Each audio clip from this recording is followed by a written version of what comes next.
Good morning. मी आज ठरवलं होतं की दिवसाची सुरुवात मस्त रीडिंग वगैरे करून करायची. तर मी त्याप्रमाणे जसं ठरवलं होतं तसं मॉर्निंगला उठली, ब्लॅक कॉफी बनवली आणि बुक रीडिंग केला. त्यानंतर मग थोडा वर्कआउट केला. त्याचा व्हिडिओ मी विसरली. नंतर आठवलं, अरे यार मला ब्लॉगसाठी व्हिडिओ घ्यायचा होता. मग ते राहून गेलं. त्यानंतर नाश्ता वगैरे केला, रेडी झाली.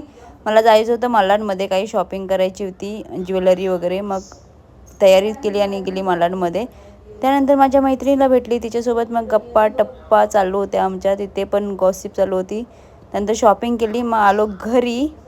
घरी आल्यानंतर बाकीची कामं फटाफट आवरली, कारण आम्हाला लावायचं होतं स्टॉल आणि आम्हाला ऑलरेडी लेट झालेला. त्यानंतर मग लावला स्टॉल.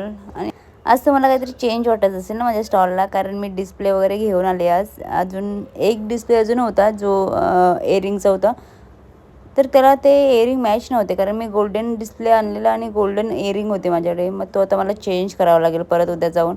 बाकी हे 3 सेटअप खूप सुंदर दिसत होते. त्यानंतर सेटअप वगैरे केला. त्यानंतर लगेचच कस्टमर चालू झाले. मग बाकीची घाई गडबड. मग मला जास्त कस्टमरसोबत व्हिडिओ बनवायला भेटतच नाही, कारण त्यांना रिंग इयरिंग सर्व गोष्टी दाखवायच्या असतात. त्यामुळे जेवढे मला जमतं तेवढे मी पटापट व्हिडिओ कॅप्चर करते. आता मी स्टॉल वगैरे बंद केला, घरी आलोय, सर्व सामान इकडे ठेवले. कसा होता आजचा दिवस? खूप छान, मस्त छान होता, छान प्रतिसाद होता. खूप काही गोष्टी सेल झाल्या आज. बाय बाय, भेटू उद्या. छान प्रतीक्षा होता. प्रतीक्षा म्हणजे वेट, प्रतिसाद भेटला असं बोल. छान रिस्पॉन्स भेटला. ठीक आहे. संस्कृत म्हणते मी, संस्कृत प्रतिसाद. आई ग बा मम्मा, बाय, भेटू उद्या. Good night.